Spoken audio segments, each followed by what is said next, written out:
Hello and good evening. It's about some few minutes to midnight, so I wouldn't know what to say. Good night or good evening, or is it a few minutes to morning? I wouldn't know how to acknowledge that.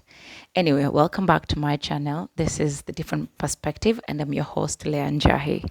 I know it's a little too late to have a YouTube channel recording, but hey, I lost sleep and I was watching a very interesting reality show. It's called Bling Dubai.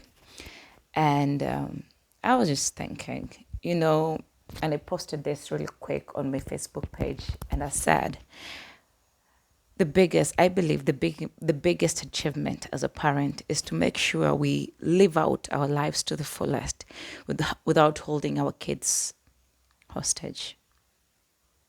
I know it's a big statement, but if you just think through it, you would understand a lot. I mean, at the end of the day, kids grow out and they become their own people, but there's just a guilt of something at the back of their heads that is always wondering if they'll ever measure up through what their parents validate them to be, or if they'll ever be good enough.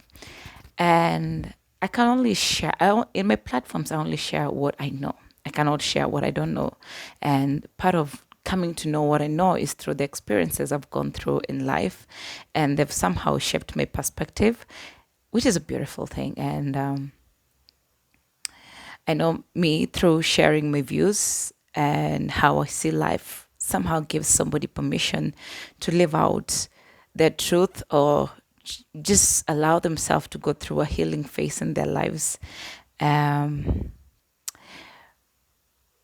there's a conversation I really want us to talk about, and this is how the mother daughter relationship affects you as a woman. Because I feel like if that is not ever tackled or handled rightfully, we get ourselves into a very cyclic motion that never has an ending. Yeah. If the mother daughter bond, there's so much trauma in it. There's so much that could go wrong, but it's very difficult. These are very difficult conversation, and they're very hard and unsettling, and it requires a lot of revisiting of some things that made you, you know, feel sidelined or feel pained, or but how else would we know the advantage of our traumas and how to use them for us if we can't address them? And this is one conversation that has held so many people hostage, and I know they wouldn't know how to start I wouldn't know how to start this conversation, but I'll give it a good go. So I'm a firstborn, yeah, and I grew up in a home that was beautiful, both parents, but my dad died kind of early in my life. And I must say, from there henceforth, my relationship with my mom was a little different. And being a mom later on in life, I understood some of the things, yeah. But in understanding some of the things, I realized I'm really not so much different from her. And when it comes to raising kids, it can be really much of a challenge because the things we pick from our parents, they're both positive and the negative aspects of them. But we don't understand is to what extent it has a take in us. We don't understand the full efficacy of how we watch them or how much we absorbed from our parents, yeah. And this is what the tricky part gets. You say, oh, one day when I'm a parent, I'm gonna do things different from how my mom or my dad did. But then you realize when you become a parent, it's like ingrained inside of you, and by the time you are doing something different about it, you come to appreciate that it takes a lot of time, and sometimes it means you removing yourself out from the picture for a bit to just take care of yourself. And that's what most of us don't do. We, for some reasons, we find ourselves being parent, and we come to realize, if we're sitting in truth with ourselves, we come to realize at the end of the day, we somehow, push forward the the things we didn't like about our parents, and some of them were good, and some of them were dangerously bad. This is a conversation I would like to have um, with someone to know if at the end of the day we can draw to a common denominator of how we've all experienced life. But I will give you a little bit of myself. So many people ask you, oh, Leah, why don't you stay with your kid and all that? And I realized the bit about motherhood that people don't talk about is how difficult and challenging it can be. And that you, as a parent, must take care of yourself first before being a parent to somebody else. Because what happens when you're taking care of somebody else, when you're not taking care of yourself, you bleed out onto them. And most of the time, you try to justify and rationalize that in your head. And if we sit truly with ourselves, we are causing more damage than good. So for me, the point where I drew the line, it's when it came to punishment.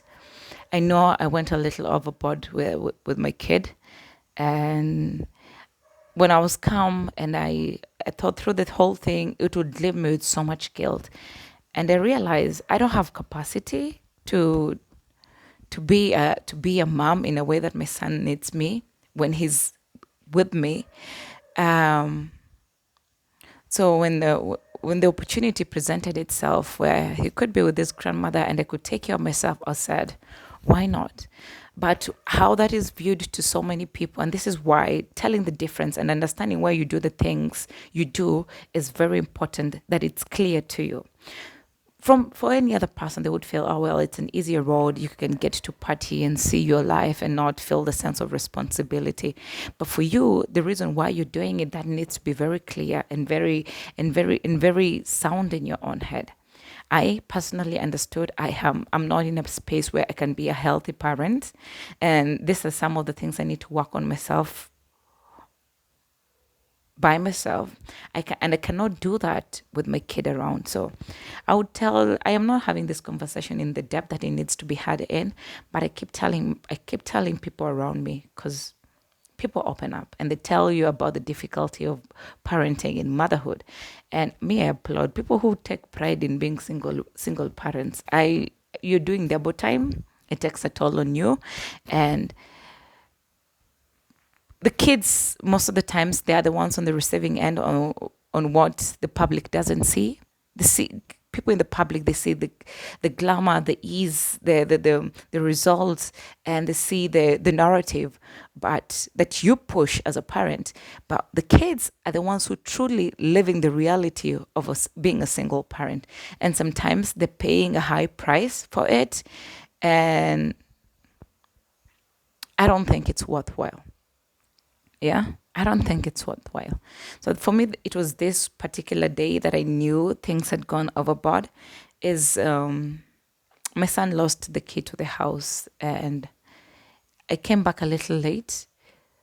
Um, and this was so much later. So a friend of mine was telling me, hey, the other day watoto walirudi kwa nyumba late. Nikauliza mdoi wangu, mbona amekuja kwa nyumba late? Akaniambia, Tyler alikuwa amepoteza kifungu ya nyumba, na kama angeipata mama yake angemuua. This is when I knew, unaona vile wazai wetu walikuwa wanatuambia nitakupiga na nikuue na nikuzike.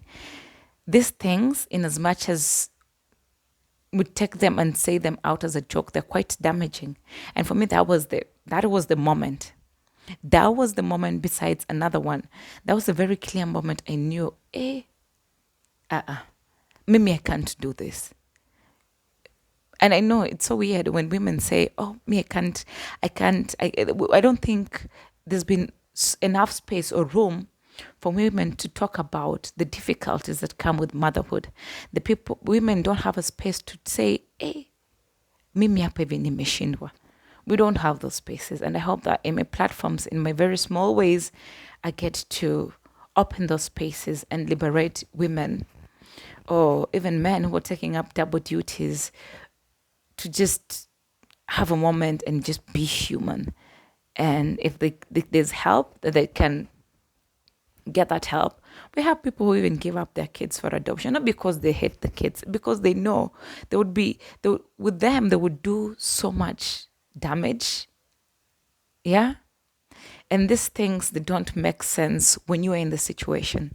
You have to be able, no matter how difficult it is, to put yourself, to set yourself apart or aside and just look at the bigger picture. When you're going through pain and when you're going through so much intense emotions, it's very hard to be rational or practical or look at, even see what the bigger picture looks like. And it's not a one-day conversation. It's not one shoe fits all kind of conversation. We all must find our ways around and about it, but it's a conversation that needs to be had.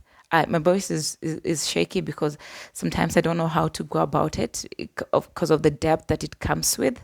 Yeah.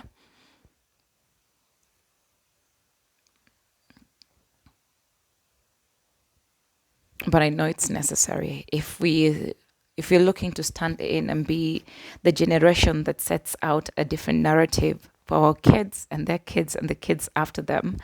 um, we really must have these conversations. It's difficult for me to have it on as a monologue, and I hopefully will be able to sit down with someone and we can have this in a conversation. So there is an exchange in expression, and having a conversation that is somehow unique to every individual, yet very universal. So yeah, that's it for today, and we will continue to have this conversation. I will do a compilation of other videos that will somehow put this in bits of a journey that is understood, but somehow if you cannot, you can understand what I'm trying to say in my stammering and holding back. Well, I guess